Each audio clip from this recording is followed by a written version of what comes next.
let's play a quick game. This color shirt and the color going on in the video is a hint, I don't know if it's the greatest hint in the world, but it's a hint nonetheless to my next video that's coming soon. If you can guess what my next video is going to be about, you get a super awesome, huge congratulations from me. Anyways, it's going to be a fun video. Subscribe for that future video coming soon. Okay, this video today.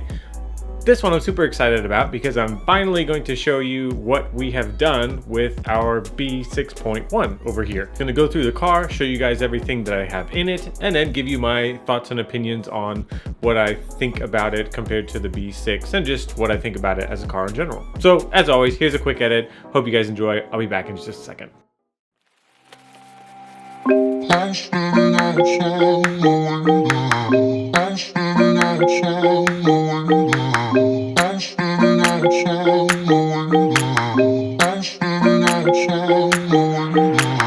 I was standing outside waiting for you. You were always taking time, baby, playing it through.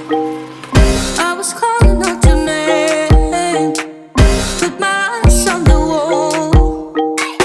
You were running like a ghost from me. You were running from it all. You got me waiting, I'm on fire. You got me waiting, my desire.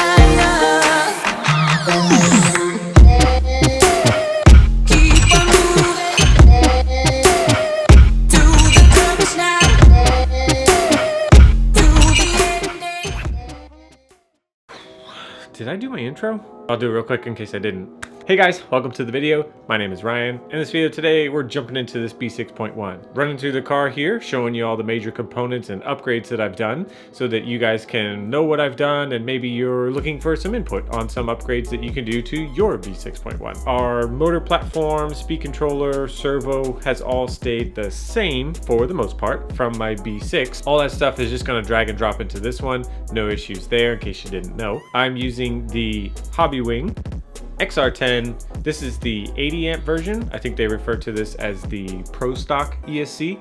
Just handles a little bit more power than the Just Stock, but it won't handle as much as the XR10 Pro. The kind of benefit of running this one, if you're only going to run the spec classes, is that it's a lot lighter than the XR10 Pro. So if you're looking to shave some weight and you don't need all the extra ability of the XR10 Pro, boom, this is a speed controller for you. Trinity horsepower, as always, got the Trinity white carbons.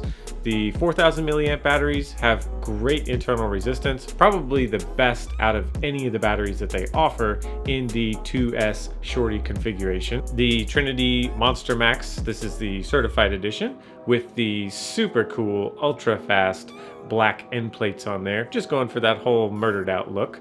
It's a great motor. If you're looking to pick one up, I highly recommend them. Sticking with the Trinity theme, Trinity was actually kind enough to help me out and send me a lot of the new B6.1 parts that they have manufactured for this car. In case you didn't know, they actually make quite a bit of stuff that is specifically for this B6.1. Starting with the motor area, they make the lay down plate. It's really cool because it's got a lot of finning put into it, so it's really good at dissipating heat. It's a black color, so if you're going for that murdered out look completely, really nice, really easy add-on there. Moving along, they have the titanium standoffs for the front and rear shock towers. These are really nice, really easy to install. Definitely a nice upgrade from the standard aluminum ones that come with the kit. They also manufactured the little electronics plate, which I happily put in there, going with the black murdered out theme.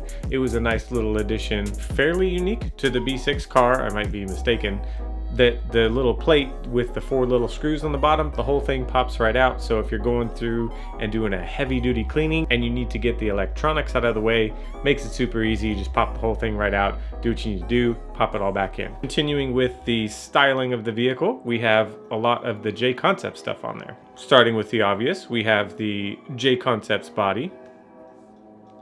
I love this body. I've been running it for a while now. It's the P2. I run it in the lightweight configuration. Definitely a must for the stock racing class. They are a little bit more fragile, so you may go through them a little bit quicker, but all that extra weight taken off of the top of the vehicle lets you put it down below in other places where you may want it. We also have the J-Concepts fin turnbuckles on here. This is one of my absolute favorite upgrades to do to any vehicle that J-Concepts makes these turnbuckles for. They look awesome, they save a ton of weight, and they're incredibly durable. I've never bent or broken one in any of the cars that I've had them installed. As far as the associated upgrades, I have the aluminum rear hubs, something that was the same for the B6. I just went ahead and picked up some new ones and put them on here because mine were a little bit worn out. Definitely really like the way that these handle for the indoor stuff. The outdoor, I've seen it work a little bit better with the plastic hubs as far as just getting the grip that you want out of the rear end. Maybe a personal preference kind of thing, so definitely test them both out and see which one you like if you happen to have them both. The only other associated upgraded part that I have on there that I can remember is going to be the Kashima shock bodies. Nice little upgrade there. Get a little bit better performance out of your shocks with just the quality of the component, and it looks really cool. Everybody wants to look like a factory guy. That's one of the easiest ways to do it, is throw those Kashima shock bodies on there and boom, you're totally a world champion. Looking at the drivetrain, you can tell that I have the MIP puck system installed. Definitely like these on all of the indoor stuff and the higher bite tracks, but I've noticed that I do like the traditional dog bones and ball diff when I run on a little bit looser outdoor conditions. That little bit of weight in the rear end just kind of keeps the car a little bit more under control. Maybe a personal preference thing again, so definitely try it out for yourself and see which you like better. Because with the B6.1, it's actually really easy to change out that rear diff now. Because before, you had to take the whole transmission case out, which basically meant disassembling the entire rear end of the car just to get to a ball diff. Now it's just a few screws, the case pops off, and then you can pull the diff out, which was a fantastic upgrade from the old one. Not necessarily a performance upgrade, but a major convenience upgrade from the previous generation vehicle. Running the Savox Ryan Cavallari Edition steering servo, just like before. Been a great servo, plenty fast, is super durable, it's had some hard licks, it's been doing well, and I hope it continues to do so. Last little performance piece that I've put into the car would be the Schelle titanium screw kit. I've put these on every single associated vehicle that I've had, and they are just so nice because for two reasons. First reason, they reduce a lot of weight versus the steel screws that come with the vehicle. The second reason is that when it comes to working on the vehicle, the heads are actually a lot taller than the other ones. So it's a lot harder to strip them out because the hex sits much more firmly in the screw head, which just makes for the longevity of the screws. And you always like it when something is just nice and kind of enjoyable to work on versus difficult and it just frustrates you.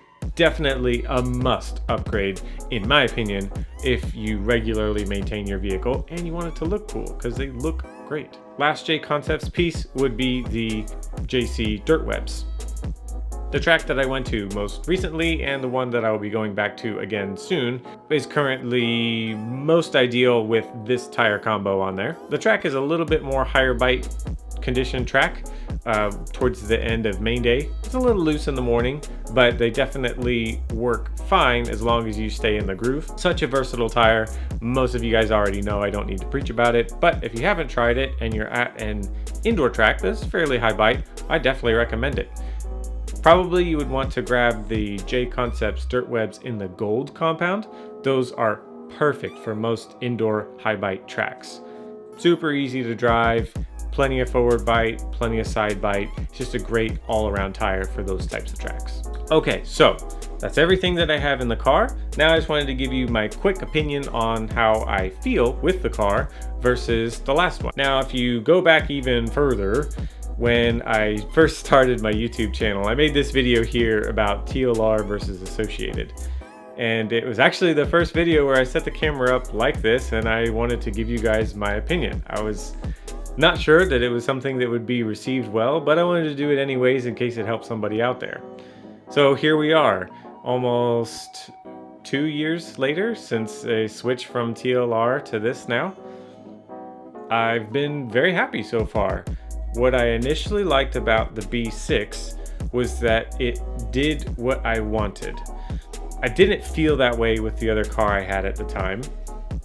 The B6 was just super easy, and if I made any changes, the changes did what I thought they were going to. It didn't do anything weird. So it was very easy to get back into the hobby and understand the mechanics behind the car. So when I got the B6.1, I was hoping that that exact thing would just continue. I wasn't looking for it to go super duper ultra fast compared to the other car, because that's not a realistic expectation. I just wanted it to be the same predictable, fast car that I loved. And that's exactly what it has been. The car does exactly what I want it to. It handles incredibly well in such a myriad of conditions. It can be a loose outdoor track, it can be a high bite indoor track, and it doesn't take a whole lot to get the car to do what I want. Maybe a simple spring change a little bit of oil weight, just depending on your personal driving preference, and boom, away you go. I haven't struggled with the car where I went through an entire day and thought, ugh, it just doesn't do what I want it to do. So I think at the end of the day, whatever car you drive, if that's the way you feel about it, that's the best condition for you to drive at your maximum potential, in my opinion, where you have absolute confidence in your product and you just put it to work. So I will continue racing this vehicle through the rest of 2018 and into the foreseeable future. And I just hope it continues to do what it's been doing. Dependable, reliable, fast. Plain and simple. So if you guys have any questions about this particular vehicle or any of the parts that I've added to it or parts that you may need for yours, I first of all have linked every little one of those pieces down in my description below so that you guys can find them for yourself if you're looking to pick those up. And if you need additional help, by all means, drop that comment down below as always, and I'll jump into the conversation with you guys and help you out as much as I can. And always give the video a thumbs up if you like the content. Subscribe if you're not for future content. So that's going to be it for this video today. Thanks again for watching, and I will see you guys next time. I was standing outside waiting for you.